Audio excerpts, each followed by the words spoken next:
Hi, and welcome to another Fireside Chat with the Xperts. I am your host, Megan Bergsma, the social media manager of Creative Electron. And for today's topic, are talking about all things STEM education and a little introduction to biomedical engineering. And we have a special guest who's very knowledgeable on BME. This is Meri Martinez. Thank you so much for joining everyone. us. Hello. No, thank you for having me. So let's just kick off the questions that I have for you. Talking about STEM, we heard a lot about STEM education these days. Do you have a STEM experience in your youth that stuck with you and how you got into your career? Honestly, I think my main STEM experience really came from home. Both of my parents were doctors, so growing up, I was always really exposed to like the science and like the medical fields, and always really enjoyed hearing about their work days and things like that. As far as school, I never really had any exposure to like STEM opportunities or extracurricular activities growing up, to be honest. The schools that I attended were pretty small, and they did not have all these opportunities that are now here that so many schools offer. And every time I talk to a high school student, sometimes even middle school, I'm like amazed at how many STEM opportunities schools now have. But for me, not really. Like growing up, I was not really exposed to any like STEM extracurriculars. It was mostly just like my parents' professional experience. Just specifically, my dad is an OBGYN, so I would just hear about like the medical issues that his patients would go through, and it just sparked an interest in me. And of course, I always had a personal interest in like science and math. Initially, I thought I was going to go for math because I just loved it so much. But when I got to calculus 2, I realized, like I like math, but I would like to apply it to something else that's more like science related. So that's kind of like what led me to engineering, and then eventually biomedical engineering.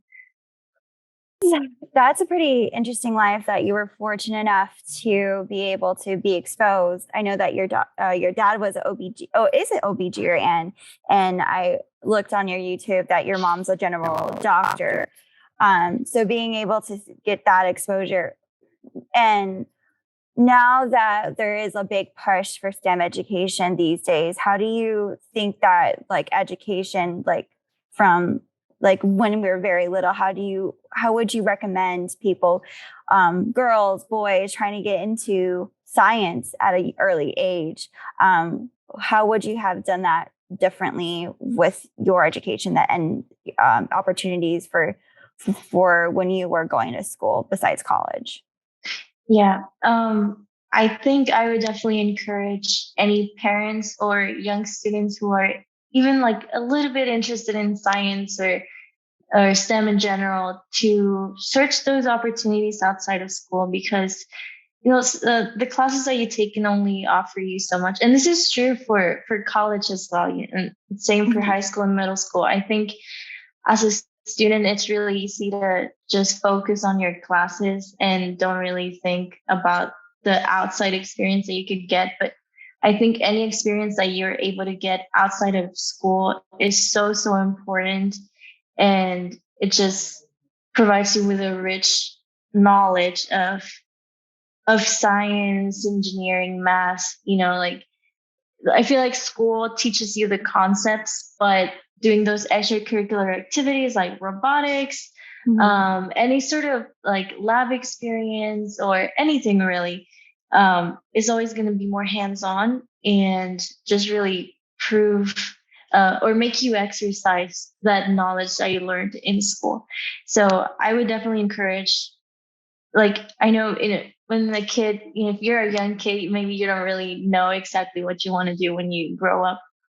But if the parents, think that maybe their kids could have a future in STEM and they show interest in it, then I would definitely push for everyone who's interested to just search for those opportunities outside of school. And that could be extracurricular extracurricular activities, joining clubs, even watching YouTube videos or shows that are specific to science and STEM, I think is very, very important. Just like any exposure you get outside of school, I think is super important.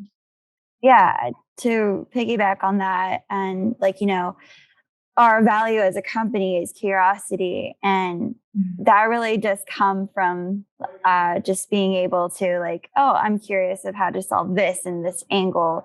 It really stems from the fact that you're starting like at an early age. How do you encourage that curiosity and let that foster? Like, I've seen friends with their kids and getting like subscription packages of like how to build a robot. And that could later turn into somebody pursuing a career in robotics and just having that exploration at this like very fundamental time, and going from that perspective into a career that could lead into engineering. So I think that is speaks really true to what in this industry.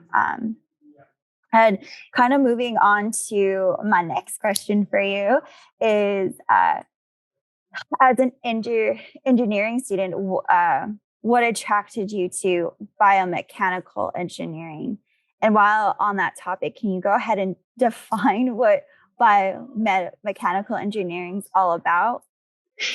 Yes. So my degree is actually biomedical engineering. No worries. But so just like a Google definition, like biomedical engineering is just using biology, physiology, medical principles to solve and engineering to solve problems in medicine. So it can be, I think, what comes to our head right away is medical devices, but you can also get into biotech as well, like vaccines, drugs, things like that. So anything related to the medical field, but you're using those engineering concepts. And I think as a younger student, when I was maybe in middle school, high school, whenever I would hear the term engineering, I would always think of a guy fixing a car. Like I would always think of a mechanic, and then I thought, oh, trains, cars, yeah, engineering makes sense, machines. So I was never really, I guess, too interested in that area. But as I started growing up and really learning about the different fields that there were out there, I started hearing from other college students like that were taking mechanical engineering classes, and I was just very interested in them because I learned that it was about solving problems, which is why what I originally liked from my math classes. I just really, really enjoyed the problem solving part. So it was about solving problems, designing, being creative, things like that. So that's what really sparked my interest for engineering in general. And at the moment, I was attending a university that only offered like the main engineering degrees, which are mechanical, civil, electrical. But then I randomly just heard about the term biomedical engineering. And I was like, you know what? That sounds really interesting because my favorite science class has always been biology. Like, I've always loved learning about the cells, the tissues in the body, and just like learning about how they all work together. Like, we don't even think about it, but like right now we're like processing oxygen into carbon dioxide, like like it's so crazy how many things go on in our body and we don't even realize it. Like we're just so perfectly designed. So that's what really like sparked my interest for biology, and just being able to combine it with engineering I thought was a pretty cool concept. So I honestly pursued or started pursuing biomedical engineering. I always tell people kind of blind. Like I just kind of went blindly into it. I wasn't really sure what to expect. I just knew that it had some biology, some engineering, and that sounded cool enough for me. So that's why I pursued it. But looking back, I think it was an amazing decision. I loved my degree and the opportunities that it's offered me so far. Yeah, that sounds like a really win-win situation where you can meet all your needs and satisfy like that curiosity in the engineering aspect, and also like being able to piggyback on the whole biology and improving human health. And that's what I wrote down when I was like doing a deep dive into your YouTube channel. Mhm. So I think that's a really cool story. And we, speaking of YouTube, we discovered your work on YouTube. And tell us a little bit more about BME Life and what you're trying to do with it. How did it all like start? So if you wanted to do a deep dive on that. Yeah. So I was always really interested in YouTube, like the concept of YouTube videos, watching videos, things like that. And I originally wanted to start doing tutorials just because before I actually chose engineering as my degree, I was thinking of math and specifically education. Like I wanted to become like a math teacher, Mhm. and I was just really interested in the concept of education. But then I kind of leaned more towards just going into engineering. And so when I started thinking about, oh, maybe I could do a YouTube channel where I taught tutorials and math courses or other engineering related classes. That's initially what started my interest. And also the other co-founder of the channel is my now fiance. He is like a video producer. Like he has a huge background in video. So it just made sense for us to like combine our powers and try to teach something on YouTube. And so originally, I honestly just did it for the fun. I think the first video we did was a tutorial. So it just seemed fun to me to be able to teach. And then after that, I just started showing a little bit about I guess, my life as a student in biomedical engineering. And with that initial, like me sharing the degree, I realized that there was a need for someone to share things about biomedical engineering in like social media and just over like but in the internet in general, because if you look up things about biomedical engineering, you will find your Google definition, right? It's just engineering with biology, medicine all put together. But it's really like at the time, even I didn't understand what was it really like. I couldn't grasp the idea of it just because it's so interdisciplinary, multidisciplinary, and there's so many things that you can do. It's also a relatively new field. So I felt like it just needed more exposure. And also, I just wanted to raise, I guess, awareness about the degree and just being able to prove or demonstrate like all the amazing things that you can do with it. And that's how we started sharing more videos about it, mainly having guests who have done like the biomedical engineering degree or related degrees, but are now like kind of in like the biotech or medical device industry, just to show that just at least in my university, it seemed like biomedical engineers were usually focused on research projects. Like you could find most people pursuing biomedical engineering wanting to pursue like a PhD to go into research, work in a lab. But then I started realizing that you could also go into the medical device industry, work in a company and office environment. So there's just so many things that you can do. And there's so much like flexibility and fluidity with the degree.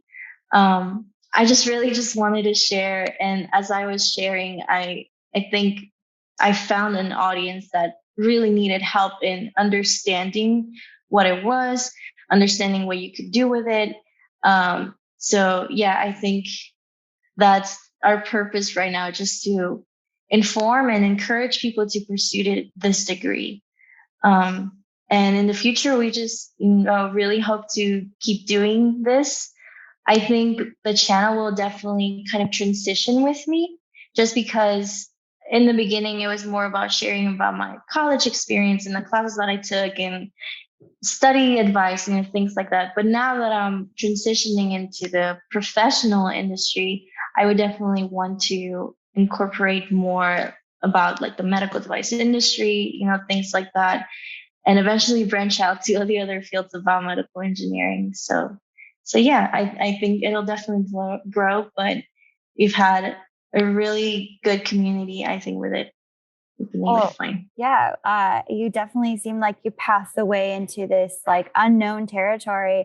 And we're definitely looking forward to sharing information about X-ray inspection tools with your audience too, if you ever want to a little plug in on that, and being able to help in that capacity. But going back to how this channel gets started, I think it's a very impactful thing, and it can shape and develop. And I think that's a really cool niche that you were able to showcase. That. What percentage of people do you know if that stats or that fact about how many people are pursuing that particular degree, whether it is bachelor's or master's or PhD? Because I know that you can go into those at any degree level, but how many people actually pursue that specific field in engineering?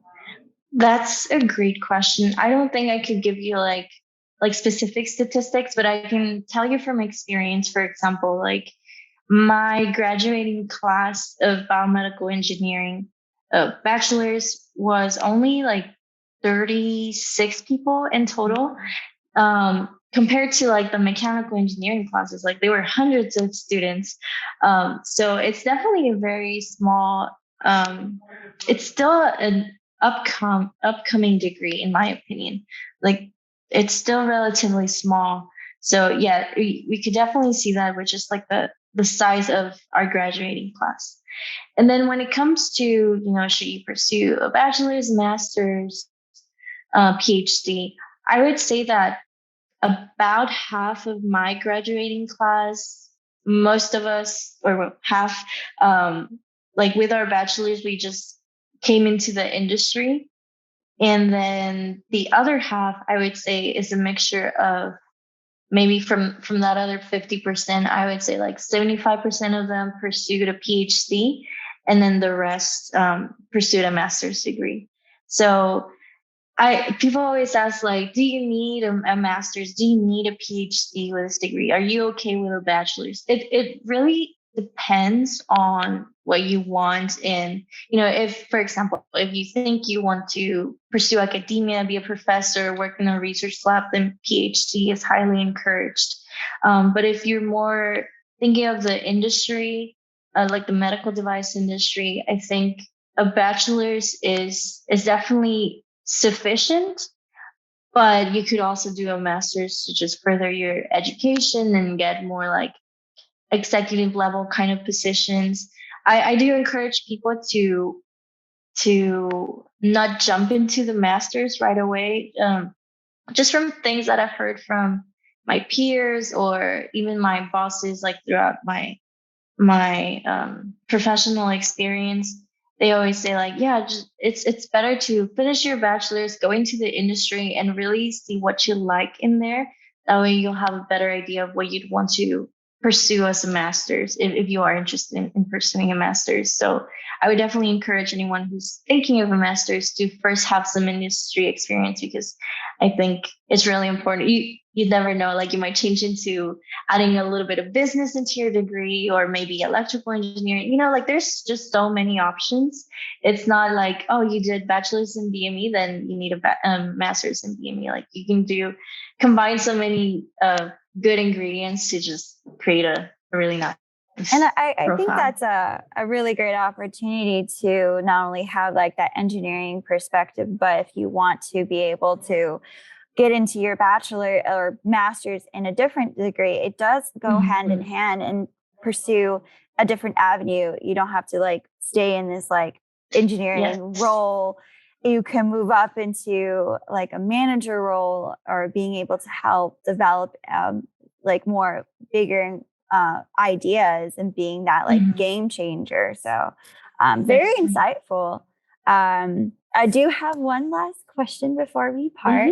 Being in the BME sector, do you have any interesting like being an eyewitness with innovation specifically in medical devices, or just being able to relate to that sector, specifically medical devices? What's the scoop on that? What are other medical devices that are up and coming that are really helping humanity and human life?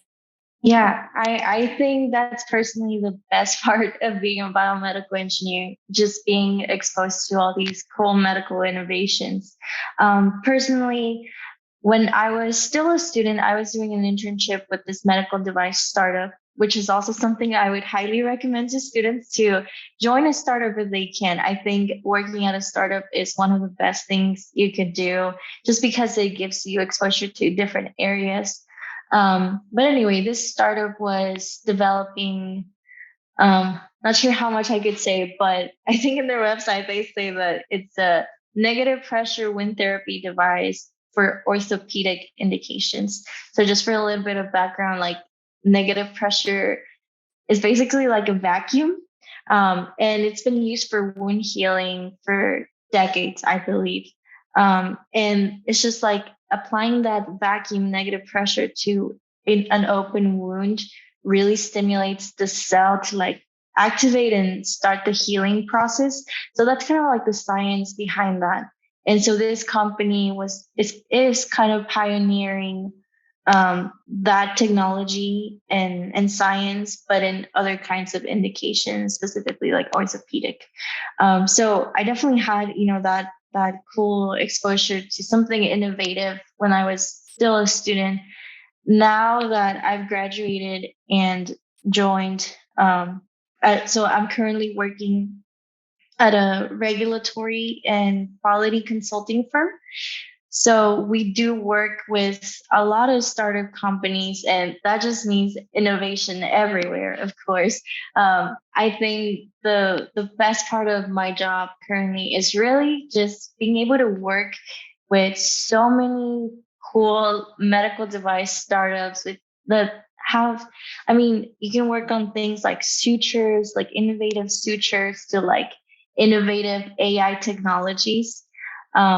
That it's just so diverse. I think it's really cool to get all this experience and realize that, a medical device is more than an electrocardiogram or a pacemaker, which are all great medical inventions. But there's just so much to it, like especially now with software and telemedicine and being able to use devices from home, especially now with the pandemic. We've definitely seen some like medical devices being created for COVID things. So there's too much innovation out there. And I know in the pandemic, a lot of companies kind of slowed down. A lot of people lost their jobs, things like that. But I can tell you from what I've seen in the medical device industry, like I feel like at least in like the regulatory affairs side, it was not stopped. Like if anything, I've seen more things being developed, more things coming out to like try to help COVID, things like that. So I think it's definitely an industry. A lot of students want something that's safe and has a good job outlook, and I think anything in the medical device industry will always keep growing. And it's just impossible to stop innovating in the medical field. So yeah, I think it's just a great field.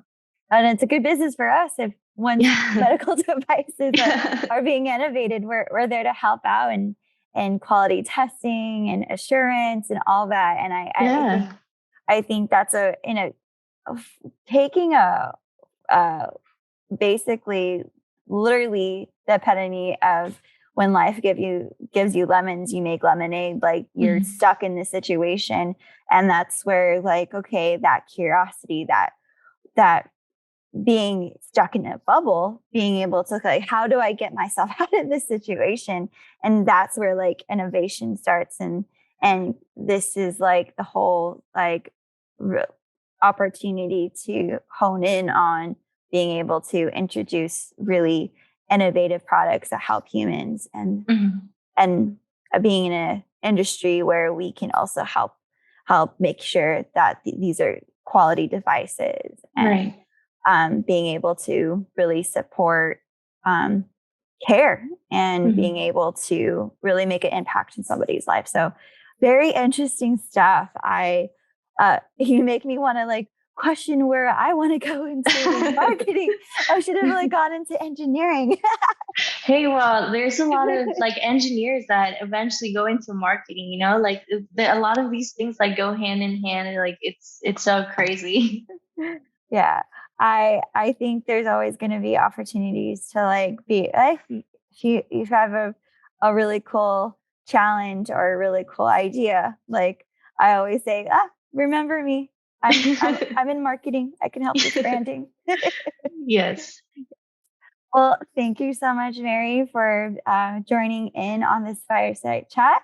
of course. If you ever need any X-ray demonstrations of anything in your field, let us know. We are here and available, and we continue. Hopefully, we can continue on this conversation and see what good works you do with your channel. Yeah, thank you. It was awesome talking to you and sharing a little bit about biomedical engineering. Yeah. All right. Well, have a good break, and Thank you. I'll catch you soon. Sounds good. Thank Thanks. you. Bye. Bye.